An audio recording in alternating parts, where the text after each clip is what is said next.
우리 할머니 죽인 게 네가 아니라 팔척기였다는 걸 왜 말 안 했냐고. 분명 둘이 좋아하는 것 같은데.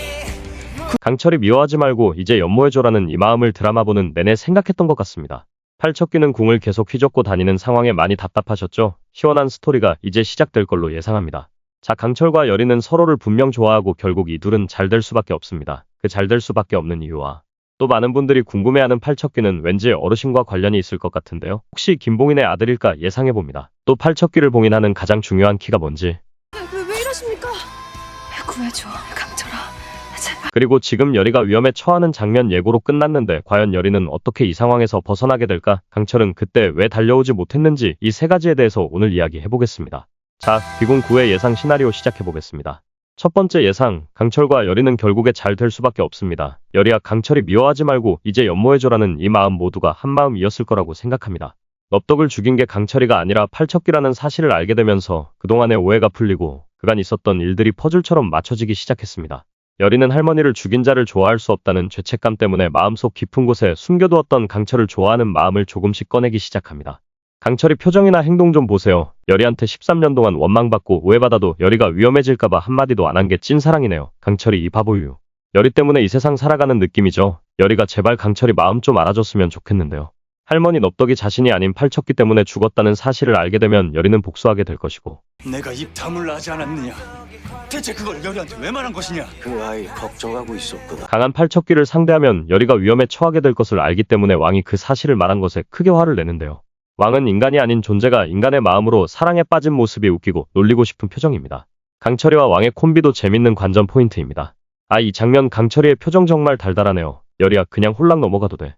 제 생각에 이 둘은 결국 혼인할 수밖에 없습니다. 이제 서로를 좋아하는 마음이 싹트기도 했지만 여리는 강철이를 평생 정성껏 모셔주기로 했잖아요.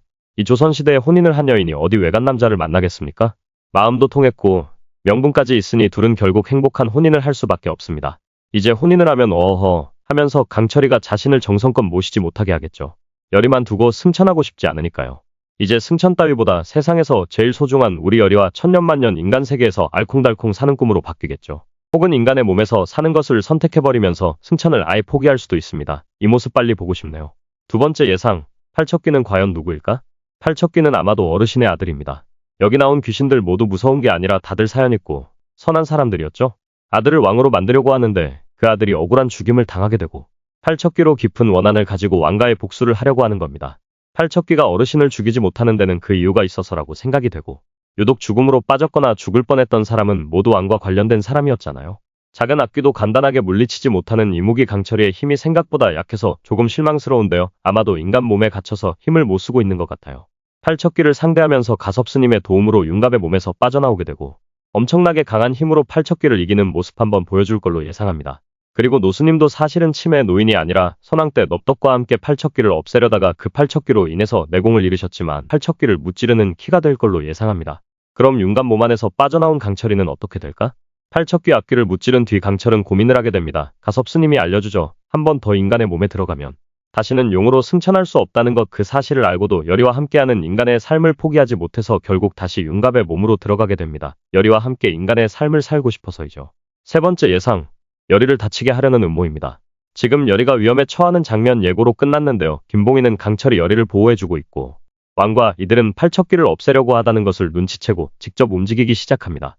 강철이 도와주지 못하도록 융갑의 어머니를 납치하고 그 사이 여리도 도적들을 만나고 강철아 도와줘를 외치지만 강철은 그때 융갑의 어머니를 구하러 가느라 여리에게 달려오지 못해요. 결국 여리까지 납치합니다. 이때 도성에 도착한 가섭스님이 이상한 기운을 느끼고 여리에게 달려갑니다. 다행히 한양에 도착하신 가섭스님이 위험에 빠진 여리를 구해줍니다. 여리를 아끼는 가섭스님은 궁궐 안에는 어두운 권력의 실체가 있고 그들이 팔척기를 이용해 왕가를 위협한다는 것도 알게 됩니다.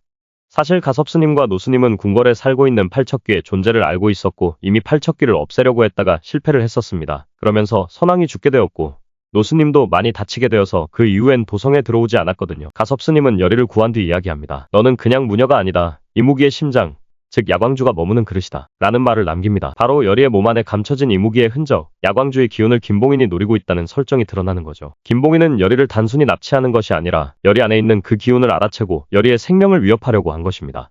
열이는 이 한가운데서 피할 수 없는 선택을 강요받게 됩니다. 팔척귀를 봉인하기 위해 열이는 자신을 희생할 것인가? 열이 안에는 야광주의 파편이 있으며 이는 팔척귀를 봉인할 수 있는 유일한 매개체로 설정됩니다. 하지만 이 의식을 사용하면 열이의 생명 에너지가 급격히 소진되고 결국 목숨을 잃을 수도 있다는 경고를 받습니다. 하지만 열이는 스스로 팔척귀의 봉인 도구가 되겠다고 결심할 것으로 예상합니다. 그러나 열이의 생명을 구하기 위해 강철이 이를 막아 자신을 희생해서 팔척귀를 결국 봉인하겠죠. 그리고 열이가 가진 야광주의 파편을 강철에게 불어넣어 작은 영혼의 불씨가 살아나고 윤갑의 몸으로 다시 들어올 거라고 예상합니다. 귀공은 대사를 가만히 보면 인과응보나 선하게 살라는 메시지들을 담고 있더라고요. 100년도 못 살기에 서로 그리워하고 아낀다는 열이의 말을 강철도 이해를 해가는 것 같고요. 천하무적 강철이 약하디 약한 인간으로 변해가는 과정을 잘 그려내고 있는 것 같습니다. 자, 여러분 생각은 어떠신가요? 강철이는 승천을 포기하고 열이 곁에 남을까요? 댓글로 여러분의 생각을 들려주세요. 구독과 좋아요 잊지 마시고 부탁드립니다.